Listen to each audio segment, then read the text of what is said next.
ஸ்கூல்ல இருந்துட்டு வந்துட்டா முடிஞ்சு போச்சு, இனிமேல் ஜாலியாக காலேஜில் இருக்கலாம், தயவு செஞ்சு நம்பாதீங்க. கொஞ்சம் ஆஃபீஸ்லேயாவது ஜாலியாக இருக்கலாம், காலேஜில் ஜாலியாக இருக்கலாங்கிற கதையெல்லாம் 1990 2000 முடிஞ்சு போச்சுன்னு நான் நினைக்கிறேன். வேணா போய்ட்டு பணி நியமன ஆயனை வாங்கிட்டு வெளியில் போகிறவங்க அண்ணங்க அக்கா கிட்டையெல்லாம் கேட்டுக்கோங்க காலேஜ் எப்படி இருக்கும். நீங்கள் பாட்டு 12th ஸ்டாண்டர்ட் வரைக்கும் நம்மளை வச்சு செஞ்சாங்க. காலேஜில் போயிட்டு ஒத்த நோட்டை மட்டும் எடுத்துக்கிட்டு சுண்டு விரல் வச்சு சுற்றிக்கிட்டே போகலாம், பேஸ்கெட் பால் அப்படி விரலில் விட்டு ஆட்டிக்கிட்டு இருக்கலாம், பாய்ஸ் கேர்ள்ஸ் எல்லாம் சேர்ந்து டான்ஸ் ஆடலாம், பொழுது ஜாலியாக போகும். நீங்கள் நினச்சிங்கன்னா அப்படிலாம் ஒன்றும் இருக்காது. முதல் நாள் அன்றைக்கே கோபிநாத் மாதிரி கோட் போட்டுக்கிட்டு ஒரு ஆள் உட்காந்து ஓரியன்டேஷன் ஒன்று ஆரம்பிப்பாப்ல. அன்னைக்கே சொல்லிடுவாங்க, தம்பி பள்ளிக்கூடத்தை மாதிரி இருக்க முடியாது, வாழை சுருட்டிட்டு உட்காரணும், காலேஜில் கடுப்பு ஒழுங்காக படிக்கணும் அப்படின்ட்டு. பள்ளிக்கூடத்தில் நாங்கள் வாழை சுருட்டி தானே இருந்தோம், சுருட்டி தான் இருக்கணும். ஆக்சுவலாக படிக்கிற படிப்பு மேலே ஒரு சீரியஸ்னஸ் அட்டென்ஷன் இருக்கணும். நமக்கு ஒரு பெரிய சிக்கல் இருக்குன்னா, வாழ்க்கை எளிதாக இருக்கணும், நானும் ஜாலியாக இருக்கணும். முடியாது. வாழ்க்கை உங்களுக்கு எளிதாக இருக்கணும், நீங்கள் சிரமப்படுறதுக்கு ரெடியாக இருக்கணும். Everything have a price. ஒரு இடத்தை நீங்கள் அடைவதற்கு தேவைப்படக்கூடிய நேரத்தையும் உழைப்பையும் தியாகத்தையும் நீங்கள் கொடுப்பதற்கு தயாராக இல்லை என்றால் அந்த இடம் உங்களுக்கு கிடைக்காது. அதற்காக செய்யக்கூடிய பணிகளை செய்வதற்கு உங்களுக்கு தயக்கம் இருந்தால் அதுவும் உங்கள்கிட்ட வராது. Things will come to the deserving people அப்படின்னு சொல்லுவான்.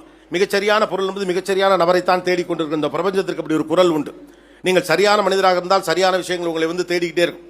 நீங்கள் தவறான மனிதராக இருந்தால் தவறான மனிதர்களாக தவறான விஷயங்கள் உங்களை தேடிக்கிட்டே இருக்கும்.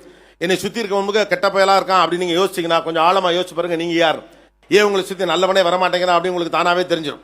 என்னை சுற்றி இருக்கிறவர்களுக்கு மோசமான எண்ணம் கொண்டவர்களாக இருக்கிறார்கள் நீங்கள் சந்தேகப்பட்டீங்கன்னா ஒரு நாள் உங்களை உட்காந்து நீங்கள் பரிசீலனை பண்ணுங்க, நான் எப்படிப்பட்ட ஆளாக இருக்கிறேன் அப்படின்னு. ஏன்னா எதை இருக்கும்னு உங்களுக்கு தெரியும்ல. அப்போ படிக்க வரப்ப don't take it is a jolly and easy thing, it is a serious business. Education என்பது சீரியஸானது. உலகத்துடைய மிகப்பெரிய வெற்றியாளர்கள் பற்றி நீங்கள் பேசுகிற போதெல்லாம் அவருடைய பொறுப்புணர்வை பற்றி தான் பேசுறீங்க இல்லையா.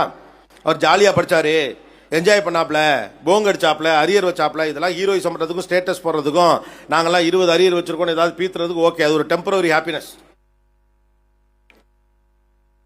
ஆனால் வாழ்க்கையில் அதெல்லாம் அப்போதைக்கு தான் மகிழ்ச்சி தரும். எல்லோரும் செய்வதை நான் செய்யவில்லை, மாறாக நான் எதிராளியாக இருக்கிறேன். இருக்கக்கூடிய நல்ல விஷயத்தெல்லாம் எதிர்க்கிறதுக்கு பேர் ரெபலிசம்லாம் கிடையாது. அது ஒரு வயசு அப்படி தான் இருக்கும், யாரும் இல்லைன்னா சொல்ல. ஆனால் உங்கள் வாழ்க்கையை நீங்கள் தீர்மானிக்கிறதுக்கான அற்புதமான காலகட்டம் என்பது கல்லூரி மட்டும்தான். இங்கே தான் நீங்கள் உங்களுடைய சுதந்திரமாக உங்களுடைய நண்பர்களை தேர்வு செய்ய போறீங்க.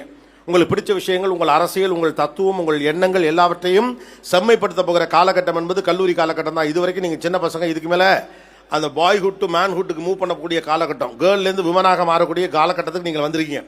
சொந்தமாக சிந்திக்கிற எது சரி எது தவறு என்று நீங்களாக புரிந்து கொள்ளக்கூடிய இடத்தை நோக்கி நகர்கிற காலகட்டத்திற்குள் 12ஆம் வகுப்பு முடித்துவிட்டு நீங்கள்லாம் வந்திருக்கீங்க. சில அடிப்படை விஷயங்கள் மீது கவனமாக இருங்க.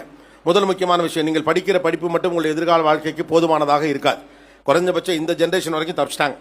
இவங்களுமே கூட அடுத்ததாக வேலைக்கு போன பிறகு புதிய வள்ளியர் விஷயங்களை படிப்பதற்கு தயாராக இல்லைன்னா ஆரம்ப கட்டத்தில் வாங்கியிருக்கக்கூடிய சம்பளத்தோட அதே இடத்துல உட்காந்துருக்க வேண்டியதான். 6 மாதம் 1 வருஷத்தில் பெஞ்சில் முடிச்சுட்டு வெளியில் அனுப்பிடுவாங்க. when you are not ready to learn continuously you will not grow. இதான் ஃபியூச்சர். நீங்கள் பிஇ மெக்கானிக்கல் எடுங்க, பிஇ சிவில் இன்ஜினியரிங் எடுங்க, இல்லை வேறு ஏதோ ஒரு படிப்பை படிங்க. நீங்கள் படிக்கும் போதே